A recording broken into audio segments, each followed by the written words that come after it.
আলাইহিস সালাতু ওয়াস সালামের কাজকে আল্লাহ রাব্বুল ইজ্জা ওয়াল জালাল অত্যন্ত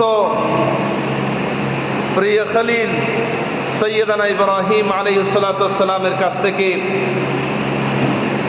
বড় বড় যে পরীক্ষাগুলো নিয়েছেন, সেই পরীক্ষাগুলোকে উম্মতে মুহাম্মাদের উপরে আল্লাহ পাকের প্রকৃত মুমিন মুসলমানদের জন্য চির অম্লান করে রাখার জন্য আল্লাহ তাআলা আমাদের জন্য কুরবানির ব্যবস্থা করেছেন, বলে আলহামদুলিল্লাহ। আজকের এই দিনকে বলা হয় ঈদুল আযহা, ঈদুল আযহার দিন। আজকে হলো আল ইয়ৌম ইয়ৌমুন নাহার, কুরবানির দিন। আল্লাহর ঘরের মেহমান বৃন্দ সৈয়দানা ইব্রাহিম আলাইহিস সালাতু ওয়াস সালাম দুনিয়ার বুকে আসার প্রায় 2000 বছর পূর্বে আল্লাহ তাআলা যখন হযরত আদম আলাইহিস সালাতু ওয়াস সালামকে দুনিয়ার বুকে পাঠিয়েছিলেন, হযরত আদম আলাইহিস সালাতু ওয়াস সালাম প্রথমে কাবাঘর নির্মাণ করেছিলেন। হযরত আদম আলাইহিস সালাতু ওয়াস সালামের পরে প্রায় 1200 বছর পরে আল্লাহ রাব্বুল ইজ্জা ওয়াল জালাল হযরতে নূহ আলাইহিস সালাতু ওয়াস সালামকে পাঠিয়েছিলেন। হযরতে নূহ আলাইহিস সালাতু ওয়াস সালাম তার জাতিকে প্রায় 950 বছর দাওয়াত দিয়েছেন। হযরতে নূহ আলাইহিস সালাতু ওয়াস সালাম 950 বছর দাওয়াত দেওয়ার ফলশ্রুতিতে মাত্র 40 জন মুসলমান হয়েছিল। এরপরে আল্লাহ রাব্বুল ইজ্জা ওয়াল জালাল জানিয়ে দিলেন, নূহ, আমি আমার বান্দাদের মনের খবর জানি, দিলের খবর জানি, তোমার হাতে আর কোনো মুসলমান হবে না। এরা মুশরিক থাকবে, মূর্তি পূজক থাকবে। হযরতে নূহ আলাইহিস সালাতু ওয়াস সালাম আসার 600 বছর পূর্বে থেকেই মূর্তি পূজা, তারা শিরকের মধ্যে মুবতলা ছিলেন। আল্লাহ পাক জানিয়ে দিলেন, নূহ, তোমার যে 40 জন মুসলমান হয়েছে, এরপরে আর কোনো মুসলমান হবে না। আল্লাহর কাছ থেকে গজব চাইলেন।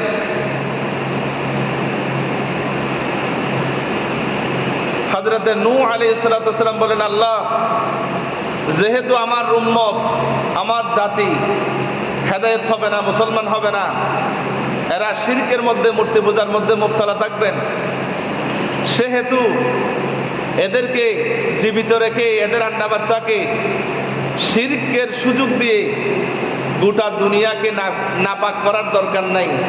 আয় আল্লাহ, আপনি আমার জাতির জন্য গজব নাযিল করেন। আল্লাহ পাক হযরতে নূহ আলাইহিস সালাতু ওয়াস সালামের দরখাস্ত মঞ্জুর করলেন।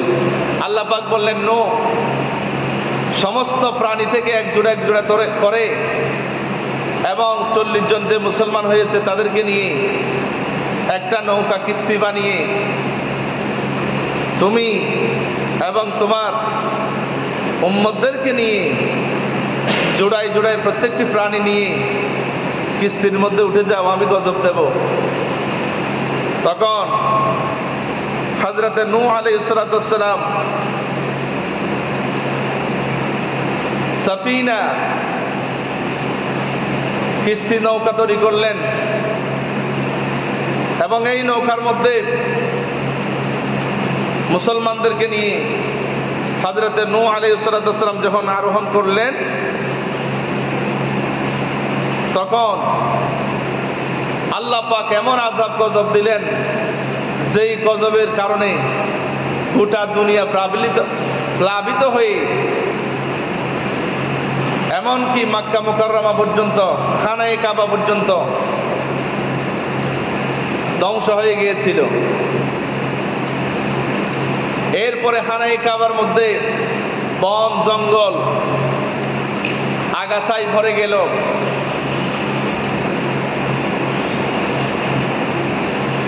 যখন হযরত নূহ আলাইহিস সালাম আল্লাহর কাছে গজব চেয়েছিলেন, হযরত নূহ আলাইহিস সালাম বলেছিলেন, আল্লাহ রাব্বুল আলামিন বলেন, وقال نوح ربي لا تذر على الأرض من الكافرين ديارا। হযরত নূহ আলাইহিস সালাম বললেন, আল্লাহ, আমার যে জাতি যারা হেদায়েত গ্রহণ করবে না, মুসলমান হবে না, যারা মূর্তি পূজার মধ্যে মুবতালা রয়েছে, আল্লাহ তাদেরকে পৃথিবীর বুক থেকে নিশ্চিহ্ন করে দাও। আল্লাহ পাক হযরত নূহ আলাইহিস সালামের দোয়া কবুল করে প্লাবনের মাধ্যমে গোটা দুনিয়ার জাতিকে আল্লাহ পাক ধ্বংস করে দিলেন। নাউজুবিল্লাহ। আল্লাহ রাব্বুল আলামিন যখন এমনকি খানায়ে কাবা পর্যন্ত ধ্বংস করে দিলেন, আল্লাহ পাক চাইলেন সাইয়্যিদানা ইব্রাহিম আলাইহিস সালামের মাধ্যমে এবং তার সন্তান ইসমাঈল যাবিহুল্লাহর মাধ্যমে খানায়ে কাবা নির্মাণ করাবেন। সেই পরিকল্পনা নিয়ে আল্লাহ পাক ওই যে হযরত নূহ আলাইহিস সালামের 40 জন মুসলমানের মধ্যে 3 জন ছিলেন হযরত নূহ আলাইহিস সালামের ছেলে। একজন হলেন হাম, আর একজন হলেন শাম, আর একজন হলেন ইয়াফিস। এই 3 জনের মাধ্যমে গোটা দুনিয়ার বুকে আবার এই 3 জনই গোটা দুনিয়ার বুকে আবার আবাদ করলেন, দুনিয়াকে সাজালেন। তার মধ্যেই একটি অত্যাধুনিক শহর হিসেবে গড়ে উঠেছিলেন সেই ইরাকের বাবেল নগরী। সেই বাবেল নগরীতেই আল্লাহ পাক সাইয়্যিদানা ইব্রাহিমকে দুনিয়ার বুকে পাঠালেন। বলি আলহামদুলিল্লাহ। সেই বাবেল নগরীর কাফের ছিলেন নমরুদ। সেই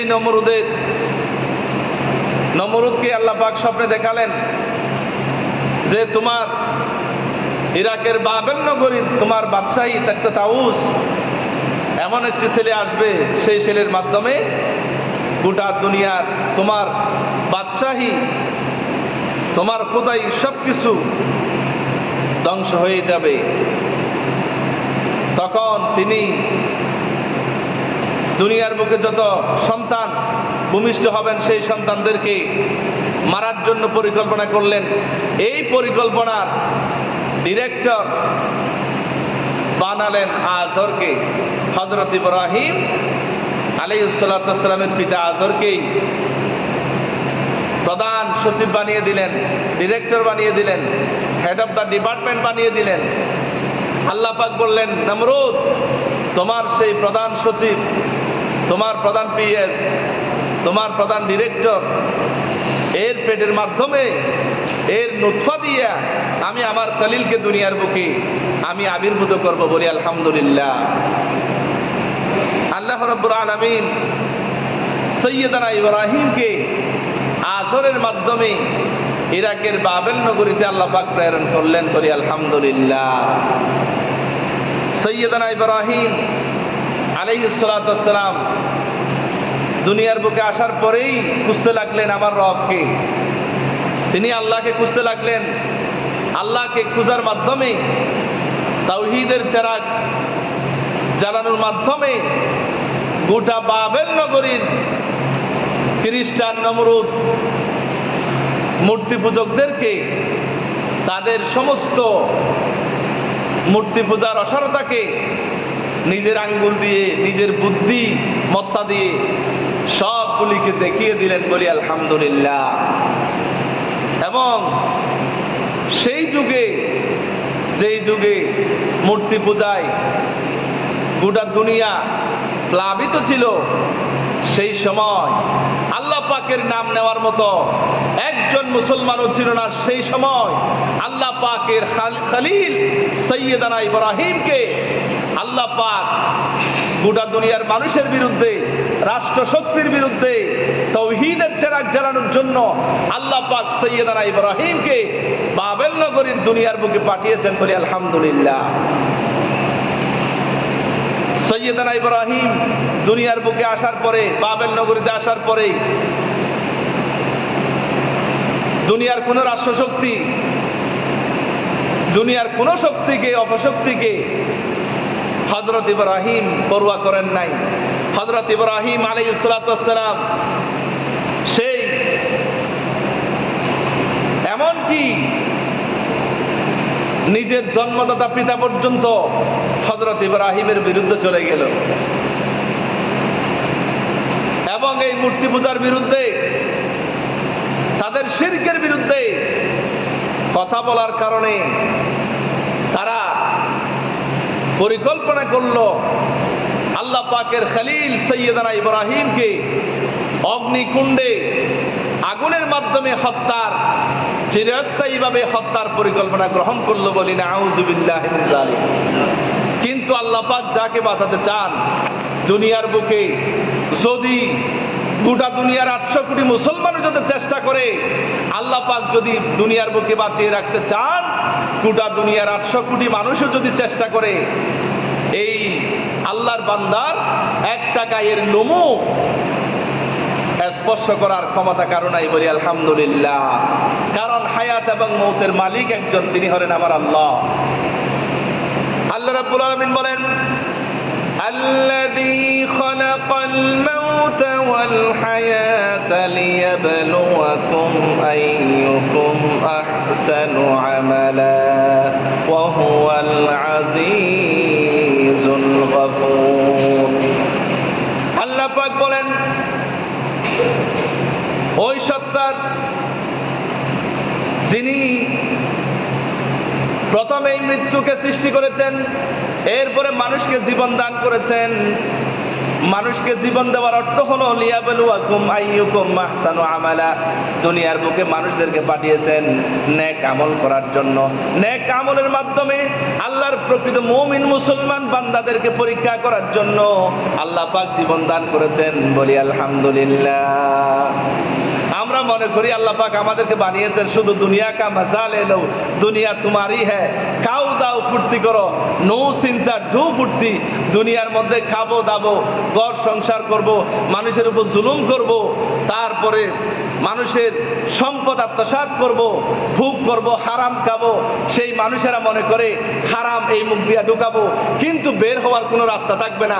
আল্লাহ পাক নিজ দিয়া মূত্র ত্যাগ করার জন্য আল্লাহ পাক নিচের বাইপাস দিয়ে একটা রাস্তা তৈরি করলেন। বলি আলহামদুলিল্লাহ।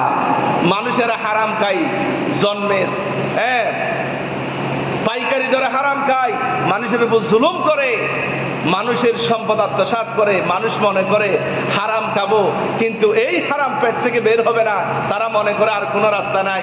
আল্লাহ বলেন, এমন রাস্তা তৈরি করেছি, আমি যদি হারামকে যদি তোমার পেট থেকে বের করতে চাই, তাহলে গোটা পেটের নাড়ি বুড়ি শুদ্ধ সব কিছু পিছনের দরজা দিয়ে বের করার জন্য আল্লাহ পাকের এক মুহূর্তের দরকার হবে মাত্র। বলি আলহামদুলিল্লাহ। এজন্য আল্লাহ পাক দুনিয়ার মধ্যে পাঠান নাই শুধু হারাম খাবো, মানুষের উপর জুলুম করব, সেজন্য আল্লাহ পাক পাঠান নাই। আল্লাহ পাক বলেন, আমি মৃত্যু দিয়েছি, মানুষকে দুনিয়ার বুকে হায়াত দিয়েছি শুধুমাত্র তোমাদেরকে লিয়াবলুয়াকুম আই লিয়ামতাহিনাকুম, তোমাদেরকে পরীক্ষা করার জন্য। বলি আলহামদুলিল্লাহ। এই দুনিয়াটা হলো পরীক্ষার হল, এটা হলো এক্সাম হল। এই দুনিয়ার বুকে পরীক্ষা দিয়ে আপনাকে জান্নাত নামক সর্বোচ্চ পুরস্কার আপনাকে কামাই করতে হবে। বলি আলহামদুলিল্লাহ। এই জন্য নবী করিম সাল্লাল্লাহু আলাইহি ওয়াসাল্লাম বলেন, আশাদ্দুন নাসি বালাআল আমবিয়া সুম্মাল আমসাল ফাল আমসাল। নবী করিম সাল্লাল্লাহু আলাইহি ওয়াসাল্লাম বলেন, আমি নবীদেরকে সবচেয়ে বড় বড় পরীক্ষা করেছি, কঠিন পরীক্ষা করেছি। কেন? কারণ নবীদেরকে কঠিন কঠিন দায়িত্ব দেব, এবং এই কঠিন দায়িত্ব দেওয়ার জন্য, নেতা বানানোর জন্য, মিল্লাতে ইব্রাহিম বানানোর জন্য আল্লাহ পাক সাইয়েদানা ইব্রাহিমকে গোটা দুনিয়াবি জীবনে শুধু পরীক্ষায় নিয়েছেন বলি আলহামদুলিল্লাহ।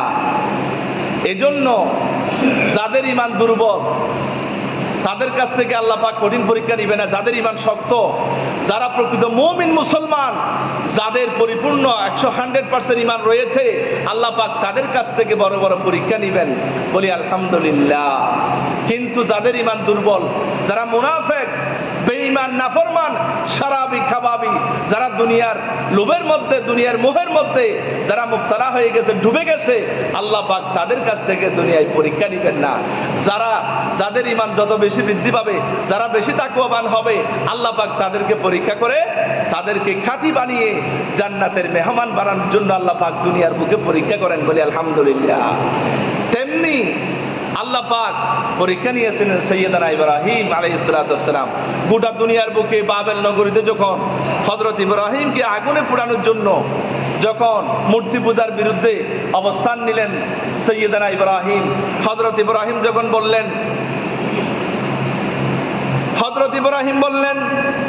قال أتعبدون ما تنحتون। হযরত ইব্রাহিম বললেন, তোমরা কাদের পূজা করো, কাদের গোলামি করো, কাদের মূর্তি পূজা করো, যাদেরকে তোমরা নিজের হাতে তৈরি করেছো। নাউজুবিল্লাহ। হযরত ইব্রাহিম বললেন, কাদের পূজা করো? যাদেরকে তোমরা নিজের হাতে বানিয়েছো তাদের পূজা করো। এরপর হযরত ইব্রাহিম বললেন, ওয়াল্লাহু খালাকাকুম ওয়া মা তা'মালুন। অথচ আল্লাহ পাক তোমাদেরকে বানিয়েছেন, তোমরা কি বুঝো না? এই যেই মূর্তি পূজা তোমরা করো, যেই মূর্তির তোমরা মাথা নত করো, যার গোলামি করো, যার মূর্তি পূজা করো, সেই মূর্তিগুলি সবগুলি হলো আল্লাহ পাকের সৃষ্টি, আল্লাহ পাকের গোলাম। এই দুনিয়ার বুকে যত কিছু আপনি দেখতে পান, সব কিছু আল্লাহ পাকের জিকির করে। আপনি জীব বলেন, জড় পদার্থ বলেন, সব কিছুই হলো আল্লাহ পাকের গোলাম, আল্লাহ পাকের সৃষ্টি। আলহামদুলিল্লাহ। আল্লাহ রাব্বুল আলামিন বলেন, সাব্বাহা লিল্লাহি মা ফিস সামাওয়াতি ওয়া মা ফিল আরদ। আল্লাহ পাক বলেন, এই দুনিয়ার বুকে যা কিছু রয়েছে সব কিছু আল্লাহ পাকের তাসবিহ জপে গোলামি করে। আলহামদুলিল্লাহ। এই হযরত ইব্রাহিমকে যখন আগুনে নিক্ষেপ করা হয়েছিল, এই আগুনকে যখন আল্লাহ পাক নোটিশ জারি করে দিয়েছিলেন, এই আগুন তো জড় পদার্থ, আগুন কার কথা মেনেছিল? আল্লাহ পাকের কথা মেনে এই আগুন তার খলিল ইব্রাহিমের একটা পশমও জ্বালাই নাই। এই আগুন বলেছিল, গায়েবের মাধ্যমে আগুন বলেছিল, নমরুদ বলেছিল, ও আগুন, গোটা সারাটি জীবন তোমার পূজা করলাম, আমার গোষ্ঠী সুদ্ধা নিয়ে তোমার পূজা করলাম, আমার শত্রু কেন জ্বালাইতে পারলি না বল? এই আগুন জবাব দিয়ে বলেছিল, ও নমরুদ, তুমি যাকে হুকুম করেছো জ্বালানোর জন্য, কিন্তু এই আগুনের মালিক যিনি, এই ইব্রাহিমের প্রভু যিনি, আমার খোদা যিনি, সেই আল্লাহ রাব্বুল আমিন হাজার বার আমাকে নিষেধ করেছেন যেন আমি হযরত ইব্রাহিমের একটা পশমও যেন না জ্বালাই। আলহামদুলিল্লাহ। সেই আগুন, সেই মাটি, পানি, বাতাস সবকিছু আল্লাহ পাকের গোলামি করে বলি আলহামদুলিল্লাহ। আল্লাহর ঘরে মেহমান বিন্দম, কথাগুলি খেয়াল করুন। কুরবানির শিক্ষা বলি, আল্লাহ রাব্বুল আমিন কেন আমাদেরকে কুরবানি দিয়েছেন? কুরবানি দেওয়ার কারণ হলো পশু জবাহের মাধ্যমে আমাদের মধ্যে যে পশুত্বের আচরণ আছে, পশুত্বের স্বভাব আছে, আমাদের মধ্যে হিংস্র জন্তু জানোয়ারের যে স্বভাবগুলি আছে, কুরবানি করার মাধ্যমে যেন আমাদের সেই পশুত্বের স্বভাবগুলিকে যেন আমরা জবাই করে কুরবানি দিতে পারি। আলহামদুলিল্লাহ। আল্লাহ পাক বলেন, লা ইয়ানালাল্লাহু লুহুমুহা ওয়ালা দিমাউহা ওয়ালাকিন ইয়ানালুহুত তাকওয়া মিনকুম। আল্লাহ পাক বলেন, ও বান্দা, তোমার গোশত, তোমার রক্ত আমার দরকার নাই। ওয়ালাকিন ইয়ানালুহুত তাকওয়া মিনকুম, আমি শুধু তোমাদের তাকওয়া চাই। খালেস নিয়তে কারা কুরবানি করো, আমি সেটা তোমাদের কাছ থেকে দেখতে চাই বলি আলহামদুলিল্লাহ। আল্লাহর ঘরে মেহমান বিন্দম হযরত ইব্রাহিমকে যখন আগুনের মধ্যে নিক্ষেপ করেছিল, পরিকল্পনা তারা করলো। এখনো পর্যন্ত যারা ইব্রাহিমের সন্তানেরা যারা হক কথা বলে, যারা সত্যের পথে যারা দাওয়াত দেয়, এখনো পর্যন্ত তাদেরকে মেরে ফেলার জন্য চক্রান্ত করা হয়। নাউজুবিল্লাহ। হযরত ইব্রাহিম আলাইহিস সালাতু ওয়াস সালামকে যখন পোড়ানোর জন্য মানুষ বিপদে পড়লে তার বাবার কাছে যায়, হযরত ইব্রাহিমের জন্মদাতা পিতা পর্যন্ত আগুনে ফেলার জন্য রশি ধরেছে। নাউজুবিল্লাহ। আয় আল্লাহ তাআলা, আমার জন্মদাতা পিতা পর্যন্ত আমার বিরুদ্ধে চলে গেল, আমাকে আগুনে মারতে চাই। আয় আল্লাহ, আমি সবার থেকে মুখ ফিরিয়ে আমি তোমার কাছে মুতাওয়াজ্জ হয়ে গেলাম। হযরত ইব্রাহিম বললেন, ইন্নী ওয়াজ্জাহতু ওয়াজহিয়া লিল্লাযী ফাতারাস সামাওয়াতি ওয়াল আরদা হানিফা ওয়া মা আনা মিনাল মুশরিকিন। হযরত ইব্রাহিম বললেন, আল্লাহ, আমি সবার থেকে মুখ ফিরিয়ে নিয়ে কারো উপর ভরসা ছেড়ে দিয়ে আমি আল্লাহ শুধু তোমার উপর তাওয়াক্কুল করলাম। আমি পরিপূর্ণ শিরক থেকে মুক্ত হয়ে আমি পরিপূর্ণ মুমিন মুসলমান হয়ে গেলাম। আলহামদুলিল্লাহ। হযরত ইব্রাহিম আলাইহিস সালাতু ওয়াস সালাম যখন এই কথা বললেন, হযরত ইব্রাহিম আলাইহিস সালাতু ওয়াস সালাম যখন শাদী করলেন, বিবাহ করলেন, আল্লাহ পাকের কাছে ৮৬ বছর বয়সে সন্তান চেয়েছিলেন। আলহামদুলিল্লাহ। হযরত ইব্রাহিম বললেন, রব্বি হাবলি মিনাস সালিহিন। আয় আল্লাহ, তুমি আমাকে একটা নেক সন্তান দাও।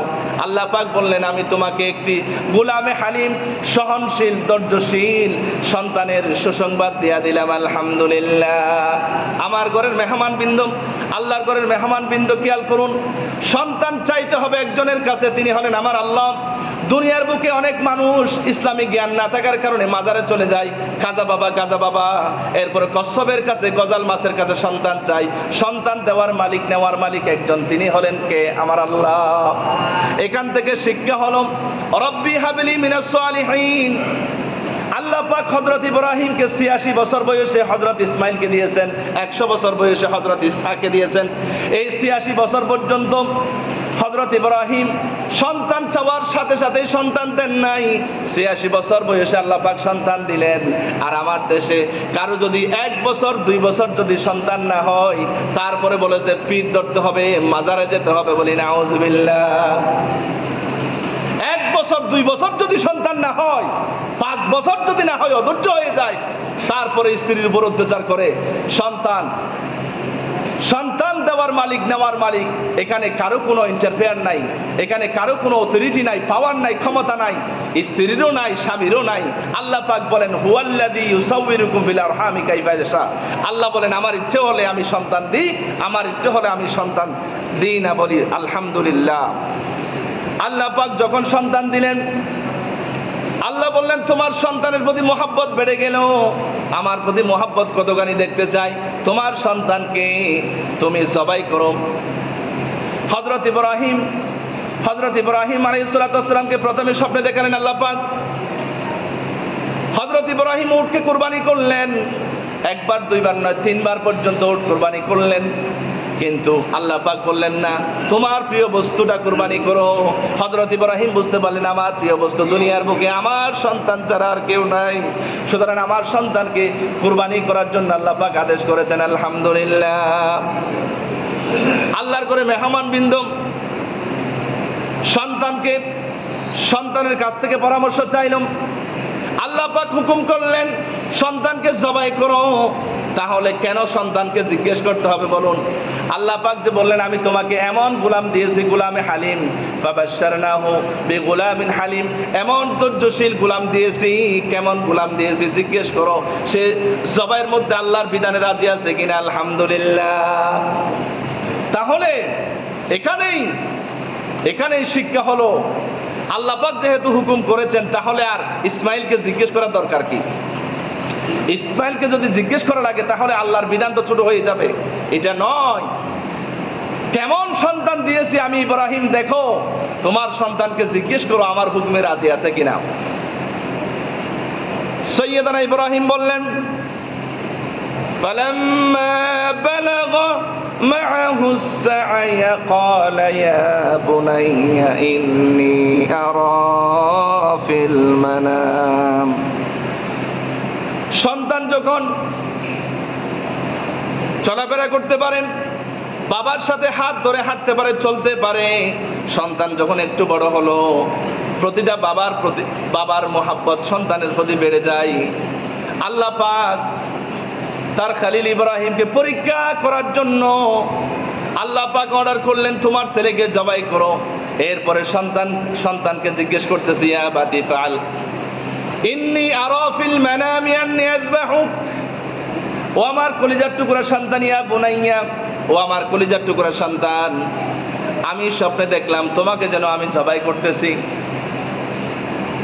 এই কথা শোনার পরে হযরত ইসমাইল বললেন, ইয়া আব্বাজান, আল্লাহ পাক আপনাকে যে আদেশ করেছেন আপনি আদেশ পালন করুন, আমি ধৈর্যশীলদের মধ্যে শামিল হয়ে যাব। সাতাজিদুনি ইনশাআল্লাহু মিনাস সাবিরিন। হযরত ইসমাইলের কথার আদব দেখেন। হযরত ইসমাইল বললেন, আয় আব্বাজান, আমি এখানে শুধু বলতে পারতেন সাতাজিদুনি ইনশাআল্লাহু মিনাস সাবির, আমাকে ধৈর্যশীল হিসাবে পাবেন। অহংকার থেকে মুক্ত হওয়ার জন্য বললেন, ধৈর্যশীল অনেক বান্দা রয়েছে, তাদের মধ্যে আমিও শামিল হয়ে যাব। আলহামদুলিল্লাহ। কথার মধ্যে আদব কিরকম? আমাদের মাঝে এমন সন্তান আছে যারা বাবার সাথে বিয়াদবি করে, বাবার উপরে কথা বলে। আল্লাহ পাক বলেন, আমার হাবিবের উপরে যেন সাহাবায়ে কেরামদের আওয়াজ যেন বড় না হয়। লা তারফাউ আসওয়াতাকুম ফাওকা সাউতিন নবী। এজন্য কোন সন্তানের আওয়াজ নিজের জন্মদাতা পিতার উপরে হতে পারবে না, সম্পূর্ণ হারাম। হযরত ইসমাইলের জীবন থেকে সেই শিক্ষা পাওয়া যায়। আলহামদুলিল্লাহ। হযরত ইসমাইল আলাইহিস সালাতু ওয়াস সালাম এবং হযরত ইব্রাহিম আলাইহিস সালাতু ওয়াস সালাম আল্লাহর হুকুম পালন করার জন্য রাজি হয়ে গেল। আল্লাহ পাক বললেন, ফালাম্মা আসলামা ওয়া তাল্লাহু লিল জাবিন। আল্লাহ পাক বললেন, যখন পিতা পুত্র দুজনেই আমার হুকুম পালন করার জন্য যখন রাজি হয়ে গেল, আমি আমার খলিল ইব্রাহিমকে ডাক দিয়া দিলাম, ওয়ানাদাইনাহু আইয়া ইব্রাহিম, হে ইব্রাহিম। আমি আমার ইব্রাহিমকে ডাক দিয়া বললাম, ক্বাদ সাদ্দাকাতা রুইয়া ইন্না কাযালিকা নাজিল মুহসিনিন। আমি তোমার সন্তানকে তুমি জবাই করো, আমি সেটা আমার তামান্না নয়, সেটা আমার ইরাদা নয়, সেটা আমার ইচ্ছা নয়, আমি শুধু তোমাকে পরীক্ষা করতে চেয়েছি। আলহামদুলিল্লাহ। এই যে এখানে ফালাম্মা আসলামা, ফালাম্মা আসলামা আল্লাহ পাক তাসনিয়া ব্যবহার করলেন। আল্লাহ পাক বললেন, যখন দুজনই রাজি হয়ে গেল, সারেন্ডার হয়ে গেল। আল্লাহর ঘরে মেহমান বৃন্দ, একজনে আল্লাহর বিধান পালন করা সম্ভব নয়। আমাদেরকে একতাবদ্ধ হয়ে শুধুমাত্র আমি একটা দল করি, সেই দল করে আমি ইসলাম কায়েম করব, সেটা কোশ্চিনকালেও সম্ভব নয়। ইসলামের দাওয়াত দিয়ে গোটা জাতিকে একতাবদ্ধ হয়ে এক প্ল্যাটফর্মে আনতে হবে। এখান থেকে সেই শিক্ষা পাওয়া যায়। আলহামদুলিল্লাহ। এই আল্লাহর বিধান পালন করার জন্য শুধুমাত্র সাইয়েদানা ইব্রাহিম একা পারেন নাই। ফালাম্মা আসলামা, সাইয়েদানা হযরত ইসমাইল যাবিহুল্লাহ সহ আল্লাহর বিধান পালন করেছেন বলি আলহামদুলিল্লাহ। এই জন্য আমাদেরকে অবশ্যই আল্লাহর কাছে সারেন্ডার করতে হবে। দুনিয়ার বুকে যখন আল্লাহ পাক হযরত ইব্রাহিমকে যখন বললেন, ইয ক্বালা লাহু রাব্বুহু আসলিম, হে ইব্রাহিম, তুমি আমার জন্য সারেন্ডার হয়ে যাও, আত্মসমর্পণ করো আমার কাছে। হযরত ইব্রাহিম কোনো কথা বলেন নাই। হযরত ইব্রাহিম বললেন, ক্বালা আসলামতু লিরাব্বিল আলামিন, আয় আল্লাহ, আমি তোমার কাছে সারেন্ডার হয়ে গেলাম। আলহামদুলিল্লাহ। সুতরাং মুসলমান মানেই হলো সারেন্ডার করা। যেমন আল্লাহ পাক বলেন, ওয়ালাহু আসলামা মান ফিস সামাওয়াতি ওয়াল আরদ। আল্লাহ বলেছেন, এই দুনিয়ার বুকে যত সৃষ্টি আছে, আপনি গাছপালা, তরু লতা, এরপরে বন জঙ্গলে যাহা কিছু দেখতে পাও, সবগুলো আমার তাসবিহ জপে, আমার গোলামি করে বলি আলহামদুলিল্লাহ। আমাদেরকে অবশ্যই ইব্রাহিমের সন্তান হতে হলে আমাদেরকে অবশ্যই আল্লাহ পাকের সারেন্ডার হতে হবে। আল্লাহ পাকের কথা অনুযায়ী, আল্লাহ পাকের বিধান অনুযায়ী আমাদের পার্থিব জীবন, দুনিয়াবী জীবন পরিচালনা করতে হবে। এটাই হলো আজকে কুরবানির শিক্ষা, বলি আলহামদুলিল্লাহ। এই জন্য সম্মানিত হাজরিন, আল্লাহর ঘরে মেহমান বৃন্দ, সুতরাং সৈয়দনা ইব্রাহিম আলাইহিস সালাতু ওয়াস সালামের কাছ থেকে আল্লাহ পাক পরীক্ষা নিলেন। এই পরীক্ষার মাধ্যমে সৈয়দনা ইব্রাহিম পরীক্ষার মধ্যে পাশ করলেন এবং আল্লাহ পাক বললেন, ইন্না কাযালিকা নাজিল মুহসিনিন, আমি শুধুমাত্র আমার খলিল ইব্রাহিমকে বিপদ থেকে বাঁচাইছি তা নয়, এখনো পর্যন্ত যদি ইব্রাহিমের সন্তানেরা, আমার প্রকৃত মুমিন বান্দা মুসলমানরা যদি কোনো বিপদে, যদি ঈমান রক্ষার কারণে আল্লাহর বিধান কায়েম করার জন্য যদি কোনো মানুষ, যদি মুমিন মুসলমান যদি বিপদে পড়ে, আল্লাহ বলেছেন কাযালিকা নাজিল মুহসিনিন, এইভাবে করে আমার মুমিন বান্দাদেরকেও আমি বিপদ থেকে উদ্ধার করব, বলি আলহামদুলিল্লাহ। এই জন্য আল্লাহ পাক বলেন, আমি মুমিন বান্দাদেরকে বিপদের সহযোগিতা করা, এটা আমি নিজের জন্য আবশ্যক করে নিয়েছি, ওয়াজিব করে নিয়েছি, বলি আলহামদুলিল্লাহ। আল্লাহ রাব্বুল আলামিন বলেন, ওয়া কানা হাক্কান আলাইনা নাসরুল মুমিনিন। এই জন্য আল্লাহ পাক বলেন, প্রতিটা মুমিন মুসলমানদেরকে সহযোগিতা করা আমি আল্লাহর উপরে ওয়াজিব হয়েছে, আলহামদুলিল্লাহ। সুতরাং আল্লাহর ঘরে মেহমান বৃন্দ, আল্লাহ বলেছেন ইন্না হাযা লাহুয়াল বালাউল মুবিন, আল্লাহ বলেছেন নিশ্চয়ই আমি আমার খলিলকে যে পরীক্ষা করেছি, সেই পরীক্ষাগুলি ছিল বালাউন মুবিন, এগুলি ছিল কঠিন পরীক্ষা, মহান পরীক্ষা, আসীম পরীক্ষা, বলি আলহামদুলিল্লাহ। এরপর আল্লাহ পাক বলেন, ওয়া ফাদাইনাহু বিযিবহিন আসীম, আমি সেই আমার ইসমাঈল যাবিহুল্লাহর স্মৃতিকে অম্লান করে রাখার জন্য ফিদিয়া স্বরূপ জান্নাত থেকে দুম্বার মাধ্যমে কুরবানির ব্যবস্থা করে দিলাম, আলহামদুলিল্লাহ, আলহামদুলিল্লাহ। এরপর আল্লাহ পাক বলেন, ওয়া তারাকনা আলাইহি ফিল আখিরিন, এই কুরবানি উম্মতে মুহাম্মদের জন্য, আমার সমস্ত মুমিন মুসলমানদের জন্য আমি প্রতিটা বছর আমি জারি করে দিলাম, কায়েম করে দিলাম, বলি আলহামদুলিল্লাহ। আল্লাহ পাক সেই ইব্রাহিমকে আল্লাহ পাক সালাম দিলেন। সম্মানিত হাজরিন, আল্লাহর ঘরে মেহমান বৃন্দ, এই জন্য আমাদেরকে বুঝতে হবে, এই কুরবানি দেওয়ার মাধ্যমে আল্লাহ পাকের নৈকট্য হাসিল করতে হবে। আল্লাহ পাক বলেন, ওয়ালাকি ইয়ানালুহুত তাকওয়া মিনকুম, আল্লাহ পাক মানুষের অন্তর চাইবে, আল্লাহ পাক মানুষের অন্তর চাইবে। আল্লাহ পাক চান কোটি টাকার মালিক সামান্য একটা গরুর গোশতের প্রতি লোভ তার কতটুকু, আল্লাহ পাক সেটা দেখতে চান। অনেকে আছে শ্বশুর বাড়ি থেকে কুরবানির গরু নিবে, সেই গরু নিয়া তারা কুরবানি করবে, নাউযুবিল্লাহি মিন যালিক, এটা হলো সম্পূর্ণ হারাম, সম্পূর্ণ হারাম, সম্পূর্ণ হারাম। আল্লাহ বলেন, ওয়ালাকি ইয়ানালুহুত তাকওয়া মিনকুম, আল্লাহ পাক বলেন গোটা দুনিয়ার বুকে সমস্ত মানুষ চেষ্টা করলেও হেদায়েত দিতে পারবে না, হেদায়েতের মালিক ইন্না আলাইনা লাল হুদা, আল্লাহ বলেন হেদায়েত দেওয়ার মালিক একমাত্র পাওয়ার আমার, বলি আলহামদুলিল্লাহ। আল্লাহ বলেছেন, ও আমার নবী হাবিব, ইন্নাকা লা তাহদি মান আহবাবতা ওয়ালাকিন্নাল্লাহ ইয়াহদি মান ইয়াশা, হে নবী আপনার চাচা আবু তালিবকে আপনি হেদায়েত দিতে চান, আপনি পারবেন না, লাম তাহদি আবাদান, কখনো পর্যন্ত আপনি হেদায়েত দিতে পারবেন না, বলি আলহামদুলিল্লাহ। সুতরাং এই হেদায়েত দেওয়ার জন্য, হেদায়েত পাওয়ার জন্য আল্লাহ পাকের কাছে তাকওয়ার পরিচয় দিতে হবে, আমাদের কাছে দোয়া করতে হবে, রব্বানা লা তুযিগ কুলুবানা বা'দা ইয হাদাইতানা, আল্লাহ হেদায়েত দেওয়ার পরে আমাদের অন্তরটাকে আবার বক্র করিও না। এই জন্য আল্লাহ পাকের কাছে হেদায়েত পাওয়ার জন্য দোয়া করতে হবে। আল্লাহর কাছে আমরা প্রতিনিয়ত সূরা ফাতিহার মধ্যে বলি, ইহদিনাস সিরাতাল মুস্তাকিম, অর্থাৎ আল্লাহুম্মা ইহদিনাস সিরাতাল মুস্তাকিম সিরাতাল লাযিনা লা খাউফুন আলাইহিম ওয়া লা হুম ইয়াহজানুন, এভাবে করে আল্লাহর কাছ থেকে হেদায়েত চাইতে হবে। তাকওয়া অবলম্বনের মাধ্যমে আল্লাহ পাকের খলিল ইব্রাহিমের সন্তানের পরিচয় দিতে হবে, বলি আলহামদুলিল্লাহ। হাযা মা ইনদি ওয়াল ইলমু ইনদাল্লাহ, ওয়াসসালামু আলাইকুম ওয়া রাহমাতুল্লাহি তাআলা ওয়া